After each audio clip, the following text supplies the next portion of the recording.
Grace to you and peace from God our Father and from our Lord God Jesus Christ.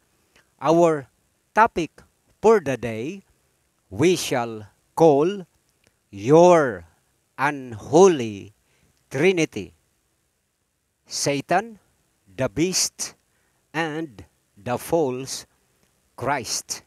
Revelation 20:7 to 10.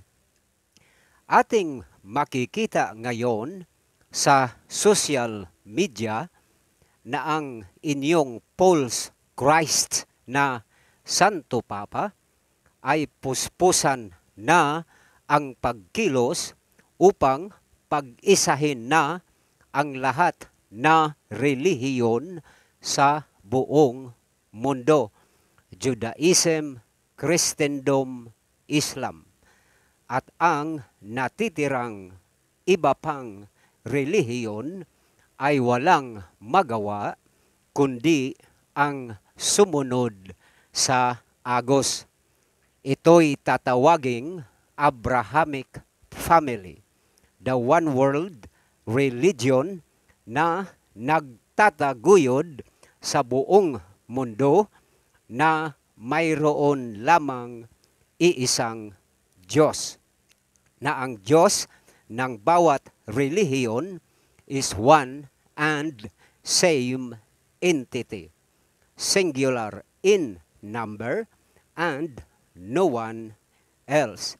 At sa sandaling ito'y mangyayari na kayong lahat na sakop sa one world religion ay ipoprostitute ng inyong Santo Papa o ipapasailalim sa one world government na pamumunuan ng halimaw na mag-anyong US President. As the United States will rule the whole world as the champion of democracy and rule of law due to its unequaled military superiority. Kaya kunting sandali na lang kayong lahat na ang kinikilala at sinasamba ay ang inyong nag-iisang Diyos na si Satanas ay tatatakan nga ng mark of the beast sa inyong katawan for you to have access to the global market. At ang mga walang tatak ng halimaw will be denied access of every kind of goods and services of the world. Revelation 13:16 to 17. At hindi nyo ba alam na ang limousine ng US President ay tinatawag na the beast? Sa malinaw sabi, ang nakasakay roon ay ang halimaw mismo na kanang kamay ni Satanas. While your Pope would act as the beast's second in command. In short, your counterfeit monotheistic Trinitarian theology ang siyang basihan ni Satanas sa inyo na kayo nga'y mga kampon at alagad niya. As it was in the days of Jesus Christ, religion condemned him and the state crucified him. But this time, there shall be a fusion of the church and state against sa mag-amang Diyos, God the Father and the Lord Jesus Christ. Napakadaling unawain ang aklat ng Revelation kung isasalamin mo rito ang current world events at sa panahong napakalapit na, there shall be worldwide peace, but a short-lived peace. 1 Thessalonians 5:1-3. At atin ngang nasaksihan ngayon how the United Nations is so hostile to the small state of Israel, the nation for which God had loved with an everlasting love. Jeremiah 31:3. And to add insult to injury, kanilang inalisan ng karapatan o katuwiran ang Israel na ipagtanggol ang sarili for one simple reason. Nalaytay kasi sa Israel ang dugo ng Panginoong Hesukristo bilang isang Hudyo. They hated me without a cause. John 15:25. The UN is a civilized organization, not a barbaric institution. Pero ang nangyari, the UN is on the side of men of dirty hands and full of immorality na walang kinikilalang rule of law, kundi ang maghasik ng karahasan sa sangkatauhan. The UN is supposed to unanimously and fully support Israel in its war against terrorism.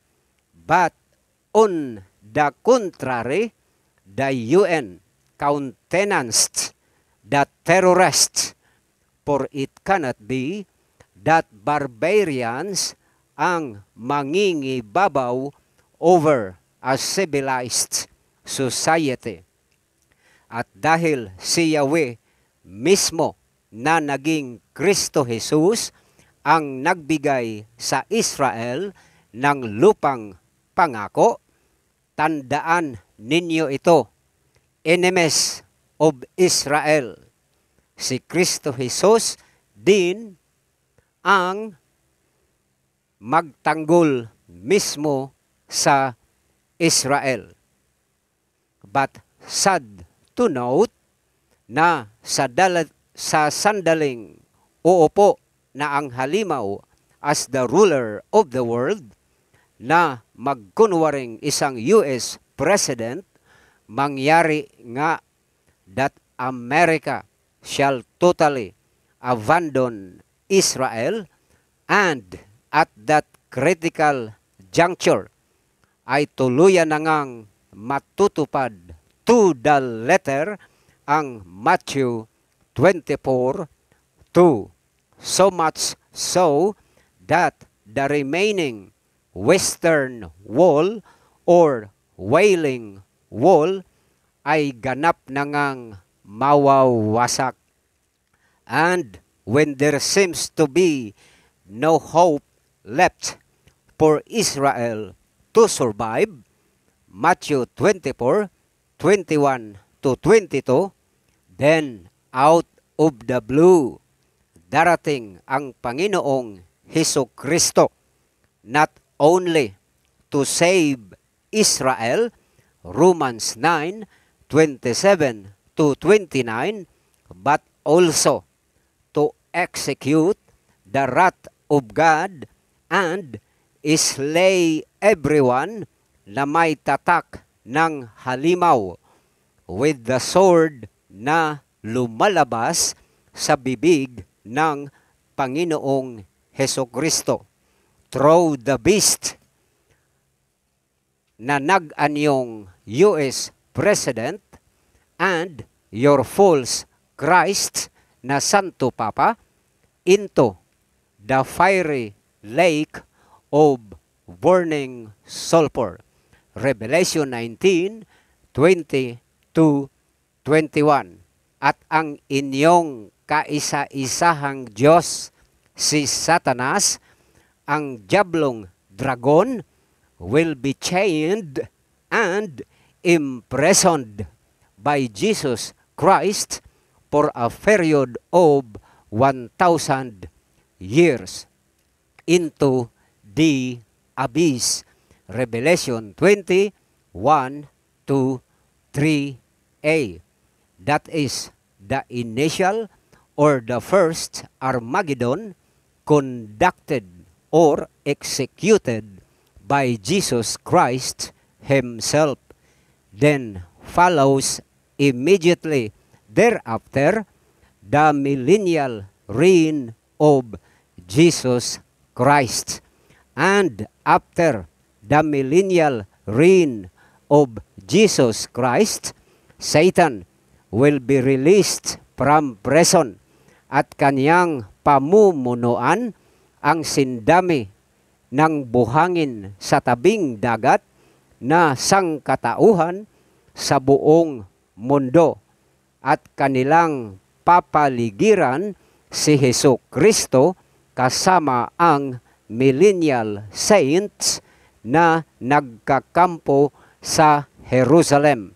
But at that critical and decisive juncture, the second or the final Armageddon shall commence, kung saan ang Diyos Ama na mismo ang mag-i-execute ng ultimate justice and judgment.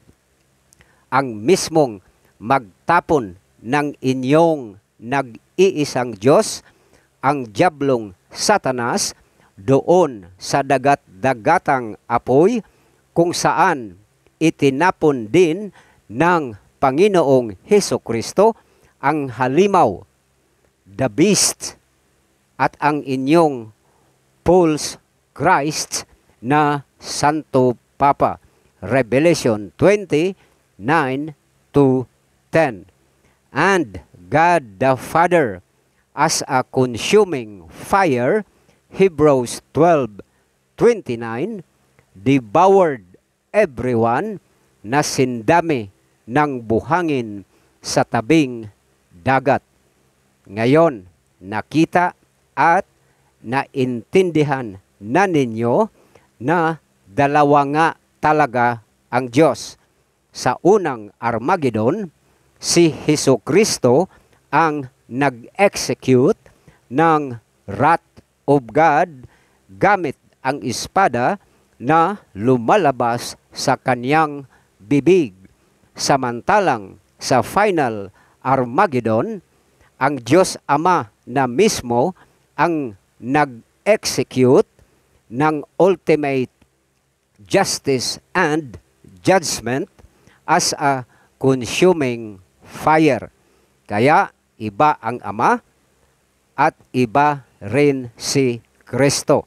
Ganon pa man, silang dalawa ay kapwa o sabay na dinadakila, pinupuri at sinasamba ng lahat ng created beings doon sa new heaven at sa new earth. Revelation 5:13.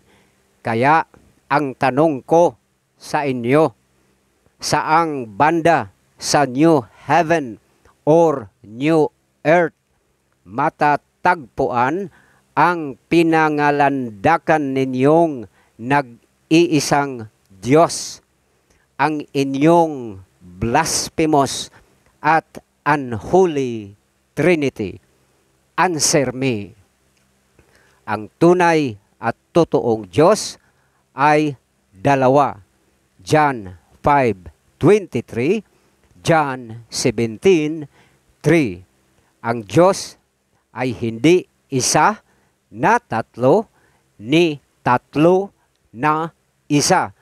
From Genesis to Revelation, the biblical theology is so consistent, very accurate, superbly precise, and never changes that God is plural, but texts in number, not more than two, and never less than two. John 1:1, Proverbs 8:22 to 31, Psalm 110:1. Kaya umalis na kayo riyan sa inyong counterfeit, monotheistic, Trinitarian theology kung gusto ninyong maligtas. 2 Corinthians 6:14 to 18, Revelation 18:4 to 8. At dahil fair and just ang mag-amang Diyos, mapalad pa rin tayo dahil sa totoo lang ang original preaching ng Panginoong Hesukristo noong year 30 na ang Diyos ay dalawa, hindi isa, ay tumagal lamang hanggang year 65. For when Paul died, ang mga tinaguriang Kristiyano o believers di umano ay nagbalik loob sa kanilang dating gawi na isa lang talaga ang Diyos. Magpalit man ng balat ang ahas with its doctrine of Trinity, ahas pa rin ito at the end of the day, sapagkat ang nag-iisang Diyos ng Christendom in three persons ay si Satanas pa rin iyon, dahil yaon ay kinopya lamang nila sa counterfeit theology ng mga Eskriba at Pariseo that changed the plural God ng lumang tipan into a singular God na nagsimula during the more than 400 silent years between Malachi and Matthew. Kaya habang hindi pa naging ganap ang union ng one world religion at one world government, the fusion of church and state, one worship, one economy, I beseech you through the Holy Spirit, kilalanin at sambahin mo na ang Diyos ay dalawa, God the Father and the Lord Jesus Christ. At tiyak that in due time ay tagapagmana kayo ng buhay na walang hanggang. Compare 1 Corinthians 2:9. Like, share, subscribe, comment, and hit the bell button to my YouTube account, Romy Mured, sapagkat dito nyo lang mapakinggan ang Gospel of the Kingdom ng mag-amang Diyos. Matthew 24:14, Revelation 14:6-7. Yours truly, God's workman. God bless.